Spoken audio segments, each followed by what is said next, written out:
Olá pessoal, muito bem-vindos ao canal do YouTube do Ministério Pedras Vivas. Todas as segundas-feiras nós postamos mensagens e séries aqui que foram ministradas na sede da Igreja Fonte da Vida em Goiânia no nosso culto da quarta-feira. Assista essa mensagem de coração aberto porque eu creio que Deus vai falar com você. Antes de começarmos, não deixa de curtir o vídeo, de se inscrever no canal se você ainda não fez e de compartilhar para que mais e mais pessoas sejam abençoadas em nome de Jesus. Abra a tua Bíblia comigo no livro de Josué, no capítulo 1, Josué capítulo 1, mas o capítulo 1 de Josué veio numa hora muito peculiar para Josué, numa hora de transição, de incerteza, no qual Moisés, que era uma referência não só espiritual, mas até afetiva para Josué. A Bíblia fala que Josué ele seguiu Moisés grande parte da sua vida como seu auxiliar, como seu assessor.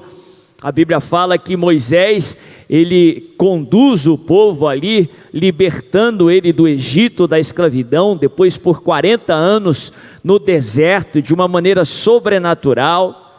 Moisés, através de Moisés, Deus realizou grandes milagres, grandes sinais, grandes prodígios.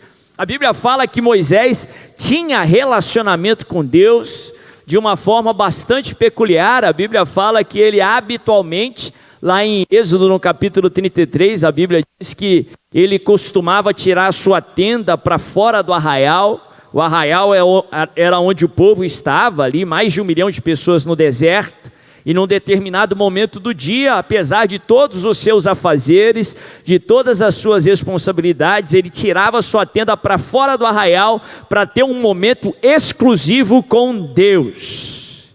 E a Bíblia fala que ali na tenda do encontro, como ela era chamada, ele falava com Deus, ou Deus falava com ele, como quem fala ao seu amigo. Vinha uma nuvem de glória sobre a tenda do encontro, de tal maneira que todos no arraial percebiam aquele momento, quando Moisés ele tinha relacionamento, quando Moisés ele tinha intimidade com Deus. Sim, quando você se relaciona com Deus, quando você está próximo de Deus, quando você tem intimidade com Deus, as pessoas percebem Deus em você. E a Bíblia fala que as pessoas ficavam em pé e vinham aquela nuvem de glória sobre a tenda do encontro. A Bíblia fala que durante esse momento tão peculiar ali, sobre o povo de Israel, a Bíblia traz esse detalhe, que Josué ficava na porta da tenda do encontro, enquanto Moisés se encontrava com Deus lá dentro. A Bíblia fala que quando Moisés saía da tenda do encontro, seu rosto resplandecia, de tal maneira que ele tinha que pôr um véu na sua cara, porque as pessoas pudessem conversar com ele. Quando você está cheio do Espírito Santo, o seu rosto resplandece, a glória de Deus resplandece através da sua vida, seja através dos seus hábitos, do seu modo de falar, através da sua conversa. A Bíblia fala que a boca fala aquilo que está cheio, o quê? O coração. Mas a Bíblia fala que Moisés morreu. Essa grande figura para Israel e para Josué, ele morreu. A Bíblia fala que chegou a hora que Deus o tomou para si. A Bíblia fala que o povo de Israel lamenta, chora a perda desse grande homem de Deus. Josué chora, lamenta a perda de Moisés durante 30 dias. E logo depois desse alvoroço todo, logo depois dessa estação de lamentação, Josué capítulo 1 começa, e nós vamos ler Josué 1 a partir do verso 1, se você está comigo diga aleluia. A Bíblia diz assim: depois da morte de Moisés, servo do Senhor, disse o Senhor a Josué, filho de Num, auxiliar de Moisés: meu servo Moisés está morto, agora pois você e todo esse povo, preparem-se para atravessar o rio Jordão e entrar na terra que eu estou para dar aos israelitas. Como prometi a Moisés, todo lugar onde puserem os pés, eu darei a vocês. Seu território se estenderá do deserto ao Líbano, e do grande rio Eufrates, toda a terra dos hititas até o Mar Grande no oeste. Ninguém conseguirá resistir a você todos os dias da sua vida. Assim como eu estive com Moisés, estarei com você. Nunca o deixarei e nunca o abandonarei. Você perdeu uma oportunidade de dizer um amém. A palavra amém significa assim seja, amém? Ligado na terra para ser ligado no céu. Mas eu vou te dar outra oportunidade. Verso 5 diz assim: ninguém conseguirá resistir a você todos os dias da sua vida. Assim como estive com Moisés, estarei com você. Nunca o deixarei e nunca o abandonarei. Amém, glória a Deus. Verso 6, continua lendo comigo. Seja forte e corajoso, porque você conduzirá esse povo para herdar a terra que prometi sob juramento aos seus antepassados. Somente seja forte e muito corajoso. Tenha o cuidado de obedecer a toda a lei que o meu servo Moisés ordenou a você. Não se desvie dela nem para a direita, nem para a esquerda, para que você seja bem-sucedido por onde quer que andar. Não deixe de falar as palavras deste livro da lei, e de meditar nelas de dia e de noite, para que você cumpra fielmente tudo o que nele está escrito. Só então os seus caminhos prosperarão. Quantos querem prosperar? Diga aleluia. Então leia novamente. Só então os seus caminhos prosperarão e você será bem-sucedido. Não fui eu que ordenei a você? Seja forte e corajoso, não se apavore, nem desanime, pois o Senhor, o seu Deus, estará com você por onde você andar. Aleluia, que texto tremendo. Num momento de muita incerteza, nós sabemos o final da história, então a tendência é nós passarmos despercebidos com toda a dificuldade que Josué estava enfrentando. Ele acabara de perder uma referência para ele, aquele que era como que um porto seguro, uma referência de Deus aqui na terra. Quando Moisés queria falar com Deus, ele vinha falar com Deus através de Moisés. Quando Josué queria ouvir a voz de Deus, quem era o instrumento de Deus era Moisés. Foi Moisés que trouxe a lei, a legislação sobre o povo, que era a figura ali de uma autoridade natural e espiritual para o povo de Israel e também para Josué. A Bíblia fala que no meio daquele momento de lamentação, depois dos 30 dias, Deus vem até Josué no verso 1 e diz assim: Moisés, meu servo, está morto. Agora, levanta, dispõe-te e prepara o meu povo para entrar na terra que eu prometi sob juramento aos seus antepassados. A lição do dia de hoje que eu queria compartilhar e gastar algum tempo nela nessa noite é a seguinte: siga em frente. Siga em frente. Fala para a pessoa que está do seu lado: siga em frente. Fala para a pessoa que está do outro lado, diz assim: siga em frente. Essa expressão, por mais simples que pareça, é extremamente poderosa. Porque o seguir em frente é dever de todo cristão. A Bíblia nos ensina que a vida cristã é uma vida ativa, não é uma vida passiva. É uma vida que não é estática, pelo contrário. Nós não servimos a um Deus que chegou num topo no passado e parou. Nós não servimos a um Deus que parou no tempo ou parou no passado, pelo contrário. Deus está sempre em movimento. Ele está sempre cumprindo o seu propósito. Ele está sempre se movendo na direção do seu propósito. Se ele está sempre movendo na direção do seu propósito, ele está sempre progredindo. E um dos chamados para a vida cristã é que nós devemos seguir a Cristo. Em várias passagens ali nos evangelhos, Jesus nos ensina que nós devemos segui-lo. Se ele está sempre progredindo, seguir a Cristo implica que nós estaremos sempre em movimento. Implica que a vida cristã é uma vida que está sempre progredindo. Isso não significa ausência de problemas, mas isso significa progresso apesar dos problemas. Lá no Antigo Testamento tem um texto que eu gosto de citar que diz assim: a vereda do justo é como a luz na aurora, é como o sol no amanhecer, vai brilhando a cada dia mais, até ser dia perfeito. Dia perfeito é o dia da volta de Jesus. Até lá a sua vida tem que progredir. A vida cristã não pode ser estática. É até bonito quando nós escutamos uma pessoa falar: ó, eu nunca mudei, eu sou o mesmo de 10, 20 anos atrás.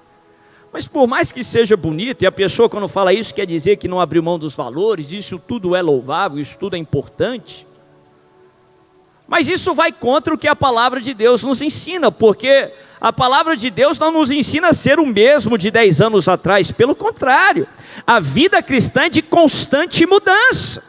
Se você está seguindo a Cristo hoje, você está diferente do que você estava ontem, e amanhã você estará diferente do que está hoje. A vida cristã é uma vida progressiva. Seguir a Cristo é estar sempre em movimento, é estar sempre progredindo. Quanto mais nos aproximamos de Jesus, quanto mais andamos na vida cristã, mais parecidos com Deus nós nos tornamos e menos parecidos com o mundo. A Bíblia nos ensina que em Jesus nós estamos sendo aperfeiçoados.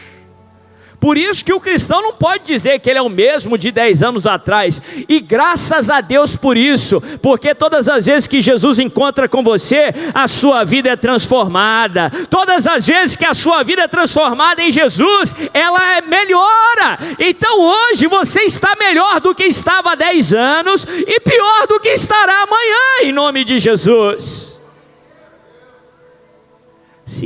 Seguir a Cristo é estar sempre progredindo. É por isso que você não pode temer em dizer que no Senhor o melhor sempre está por vir, em nome de Jesus. Nunca é tarde demais para viver os sonhos do Senhor. Você pode estar na melhor idade e você com toda certeza pode dizer que no Senhor o melhor sempre está por vir. Deus vem até Josué e diz: Moisés, meu servo, é morto. Agora siga em frente. Por mais difícil que seja nesse momento de incerteza, por mais que ainda doa em você a perda de Moisés, siga em frente. Seguir em frente é confiar no Senhor, é um exercício de fé.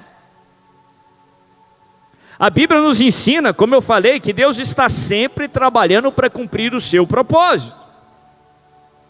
Em todas as coisas, Romanos 8, 28 nos ensina que Deus trabalha em todas as coisas para o bem daqueles que o amam e que são chamados segundo o seu propósito. Deus está trabalhando em todas as coisas para cumprir o propósito que Ele tem para a sua vida. Isso pode me levar a afirmar que se algo for interferir ou atrapalhar o propósito que Ele tem para a sua vida, Deus não vai permitir que aconteça. Agora, se Ele permitiu que algo acontecesse, por mais que seja algo tão difícil quanto a perda de um Moisés, se Deus permitiu que Moisés se fosse, Deus vai trabalhar até na perca, Deus vai trabalhar até na cruz, Deus vai trabalhar até em Golias, para que eles contribuam para o propósito que Ele tem para a sua vida. Por isso que o servo do Senhor sempre pode seguir em frente. Agora, para seguir em frente, você tem que deixar o passado. Eu não posso passar por esse texto sem compartilhar sobre esse princípio que para mim é tão forte nesse texto. Para seguir em frente, você precisa fechar a porta para o passado. Você não pode deixar que o passado interfira no seu presente e arrebente com o seu futuro. Pelo contrário, você tem que deixar o passado só ser passado. O passado você não muda. Então para de tentar mudar o passado no seu presente. Eu gosto daqueles sistemas de cancela que hoje tem na maioria dos prédios aqui na região, aqui em Goiânia. Tinham antigamente muito nos bancos, e hoje a maioria dos bancos também usam esse sistema até hoje, que para você entrar no estabelecimento você precisa passar por 2 portas. E para mim isso ilustra muito bem esse princípio. Porque você entra ali naquela cancela, a porta de trás se fecha, só depois que a porta de trás se fecha, que a porta da frente se abre. Para mim isso ilustra um princípio bíblico. A porta da frente só vai se abrir se você aprender a fechar a porta para o passado. Tem cristão que vive num passado a vida toda lamentando a perda de Moisés. Por mais que ele foi importante para você, por mais que foi parte significante da sua vida, se Deus permitiu que Moisés se fosse, é porque ele não é necessário para o futuro que Deus tem para você. Se Deus permitiu que o passado acontecesse, ou que uma perda acontecesse, é porque ela não vai ser relevante para o seu futuro. Então você precisa fechar a porta para o passado. Para de chorar o leite derramado. Eu já falei aqui, lamentar não é ruim. Tem o tempo de lamentar. O povo de Israel lamentou 30 dias a morte de Moisés. Tem um livro inteiro na Bíblia só sobre lamentação, são as lamentações de Jeremias. Sim, há tempo de lamentar. O errado é você fazer de um tempo, de uma estação de lamentação, um estado permanente. E fazer do seu futuro uma grande lamentação, não. Tem tempo de chorar, sim, mas tem tempo que Deus chega para você e fala, ó, Moisés morreu, agora enxuga as suas lágrimas, erga a sua cabeça e siga em frente. Fecha a porta para o passado. Interessante que no Antigo Testamento tinha uma determinação, era a lei de Moisés, que o sacerdote não poderia tocar num defunto, não poderia tocar em alguém que já se foi. Se ele tocasse ali no defunto, ele se tornaria impuro.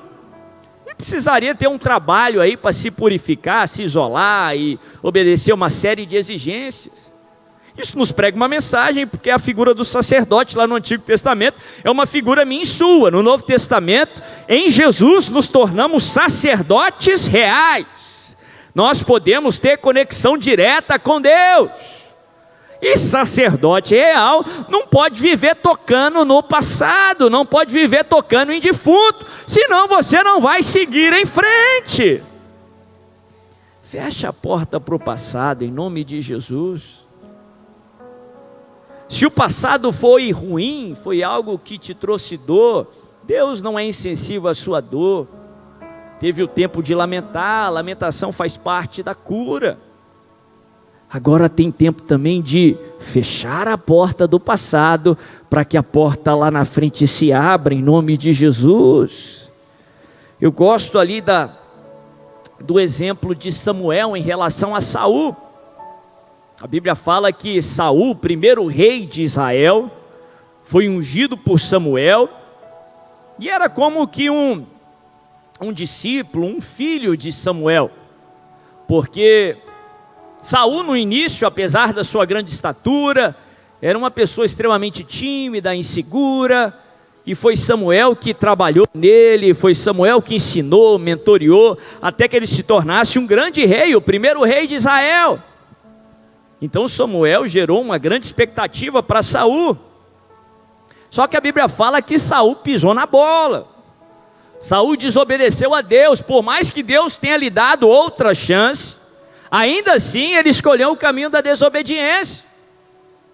E a Bíblia fala que por isso Deus o rejeitou.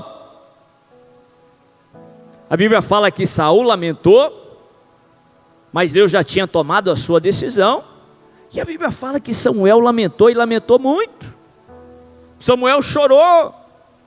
Interessante que a Bíblia fala isso num verso, que Samuel lamentava a perda de Saul, porque Saul tomou decisões erradas. No outro verso, Deus vem para Samuel e diz: por que você está chorando por quem eu rejeitei?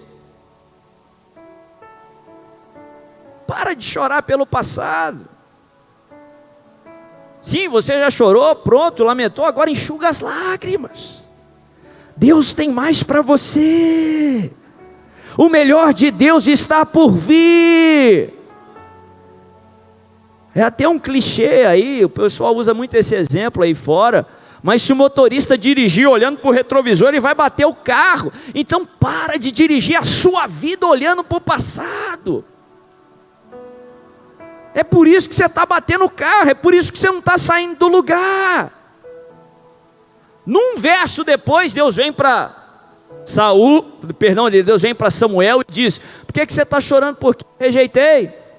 Vai lá na casa de Jessé, porque eu escolhi um dos seus filhos para ser o próximo rei de Israel, um homem segundo o meu coração.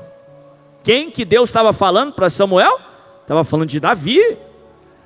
Davi foi reconhecido por muito tempo o maior rei da história de Israel, uma figura, um tipo de Cristo Jesus. Aliás, Jesus veio da descendência de Davi. Se Samuel perdesse tempo chorando por causa de Saul, ele perderia Davi, o melhor de Deus. Isso gera um temor no meu coração. Quantos Davis eu perdi porque eu me apeguei a Saul, porque eu me apeguei ao passado. E Saul nem se compara com Davi. Davi era muito melhor do que Saul.